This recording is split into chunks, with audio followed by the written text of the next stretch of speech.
On the 22nd of March, 1959, Oscar Neil Moss, an Oxford undergrad, went to Peak Cavern, Derbyshire Cave, with some other cave enthusiasts. In an attempt to go beyond what thousands have only managed to explore, Moss dropped down an unexplored pothole 1,000 feet from the entrance cave, and there he became trapped, gradually becoming poisoned by carbon dioxide. His rescuers would race against time to try to save him and risking their lives in the rescue attempt. This is the tragic story of the Neil Moss incident. While many preferred to take windy walks on the hills surrounding the village of Castleton, north of the Derbyshire Peak, Moss was passionate about exploring the caves underneath the hills, known generally as Peak Cavern. And who would blame him? It was absolutely beautiful and enchanting down there. These weren't caves that man dug. They were completely natural. Their structures and networks beckoned at you with the promise of exploration. The caves weren't what anybody interested in discovery could pass up so easily. Certainly not Neil Moss, an undergrad of philosophy at Balliol College, Oxford, who loved sports and was part of the British Speleological Association. He had done some previous explorations in these caves before, but 2 weeks prior, some explorers had found a particularly interesting shaft in an unexplored chamber, 1,000 feet deep. When Moss heard this, he excitedly announced that he would like to explore that chamber. But he wasn't alone. 7 other explorers, including 4 of the cavers who discovered the shaft, were also on board. So on Sunday, the 22nd of March, 1959, they all made their way back to Peak Cavern. As usual, they were equipped with ropes, lamps, helmets, and other necessary caving materials. The aura was one of anticipated excitement, so their words and laughter echoed loudly as they made their way toward the discovered shaft. But despite their high spirits, it wasn't an entirely decent climb down the cave systems. The cave was made up of many tight and twisted passageways and large chambers. At some point, they had to crawl through and down muddy tunnels, while sometimes scratching their skins on roughly edged rocks. Nevertheless, 1,000 feet below the entrance of the cave, they finally came face to face with the chamber. It was huge and magnificent in beauty, with calcite formations all around. While Moss and his companions marveled at the sight, they were relieved to have been able to stretch their legs after so many crawls. They needed this stretch because the next task at hand was the shaft, which the first explorers had estimated to be 40 feet deep. But the last time they were here, 2 weeks ago, they couldn't go through. Moss was slender, tall, and knew the shaft wouldn't be too much trouble for him to navigate. Plus, if he could make it down, he knew he would be making history by being the first person to go down the shaft, not to mention the discovery that awaited him on the other side. But to be on the safe side, his companions handed him a 75-foot ladder in case their estimation was wrong. They also told him to be careful about the middle of the shaft, which was twisted like a corkscrew. Moss nodded his head and gave a thumbs up. He started his descent at around 3:30 p.m., pushing down the ladder first before lowering himself each time. 12 feet in, he met his first challenge, the corkscrew twist. He succeeded in pushing himself into a 10-foot-long horizontal passageway. Then he crawled through this passageway, pushing the ladder in front of him as he did so, before coming face to face with a vertical passageway 18 feet deep. No one had ever gone this far before. Excited, Moss dropped down the tunnel, but unfortunately met a boulder there, blocking his path. He felt he would be able to move the boulder out of his way, however. As he tried to push it, the ladder got stuck beneath him. He kicked and pushed the ladder in an attempt to dislodge it, but it remained where it was. Panting and nearing exhaustion, he rested and gave it another try, but the result was the same. Frustrated, he decided to give up and move up the shaft. But here, the biggest problem of his entire exploration, in fact, of his entire life, would begin. You see, because the ladder was stuck, it meant he had to share the little space with it if he was going to go up the shaft.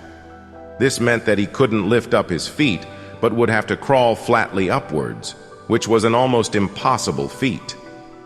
Previously, the ladder went ahead before he followed suit, but now that choice was no longer on the table. Realizing the kind of trouble he was in, Moss tried not to panic, but smartly contorted his body to manage the space. Unfortunately, before he could even make any progress upward, he became stuck in a space just 18 inches wide. Sandwiched between rock and ladder, he couldn't move up or down, and air entering the shaft was suddenly blocked by his body. He would have to be taken out immediately before he ran out of oxygen. However, Moss didn't panic, knowing that all his companions had to do was lift him and the ladder up. There would be some bruising, but he would be fine, so he shouted to them to pull the ladder up while he grabbed hold of it. At first, they were able to lift it a few inches up, but then the ladder got stuck. Moss panicked and then screamed the words, "I'm stuck." When they didn't hear him, he shouted again, "I say I'm stuck. I can't budge an inch." Their next attempt would have to be the use of a rope to heave him up the shaft, so they tossed one in for him to hold on. Unfortunately, every time they tried to pull him up, his hand slipped off the rope, so he tied the rope around his body despite his limited movement. But as they heaved, the rope would snap time and time again. To make matters worse, the air was becoming polluted with carbon dioxide, as Moss' body had blocked off the air. Additionally, Moss was becoming disoriented since he was getting the least amount of air, not to mention that he couldn't even move. This disorientation led him to talking gibberish and acting unconcerned about his situation. He even suggested that his companions go out to get food for themselves. But his companions knew he was in trouble, so they quickly ran for help. The situation had officially become a dilemma, requiring professional intervention. Lots of people had been alerted, including his father, Eric Moss. Even the BBC caught hold of the issue and sent a call for help through the radio. In response, the Royal Air Force, Royal Navy, National Coal Board, the police, and some caving groups arrived at Peak Cavern within hours. Together, the various groups made up the rescue team, and the first thing they did was ask slender volunteers to try and reach him.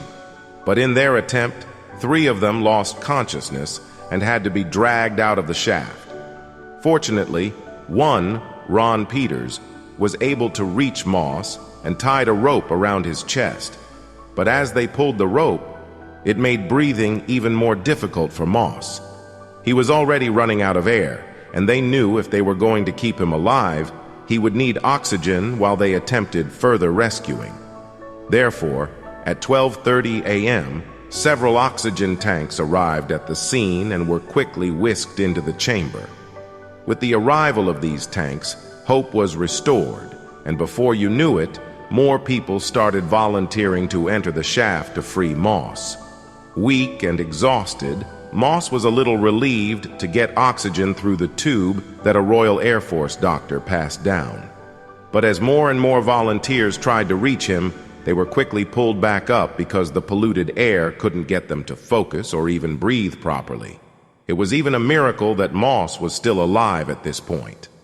Several other rescue attempts continued until the next morning, but none freed Moss. This was when 18-year-old Manchester typist June Bailey arrived with renewed hope. She was small in size and more than eager to make the drop to Moss. The young Bailey was able to reach him, but the foul air drove her out of the shaft without much done. The rescue continued as Moss slowly drew his last breaths. With the continuing carbon dioxide poisoning, someone came up with the idea to use compressed air cylinders to pump out the polluted air. This was done while the walls of the shaft, the rope, and the ladder were covered with mud to smooth them all over. All this so that they could attempt a more seamless pull. But this failed too. Some members of the rescue team tried excavating below the shaft, but this also yielded no positive result. Then things became even more devastating when it started to rain heavily. The cave was soon flooded, and the rescue team had to exit the chambers to safety. After the rain stopped, they all rushed back in to try again. By this time, it was already late in the night.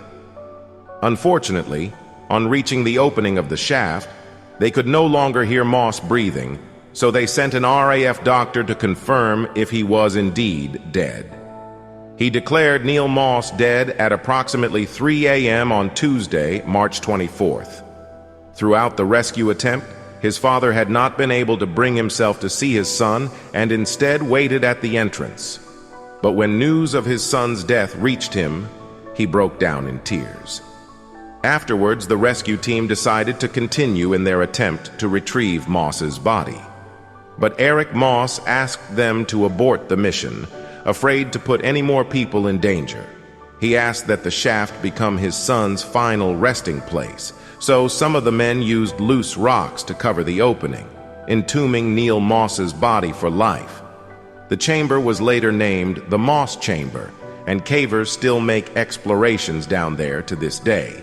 Close by, an inscription with his name was made on concrete, and many years later, movies, books, and articles would be made and written in honor of Neil Moss.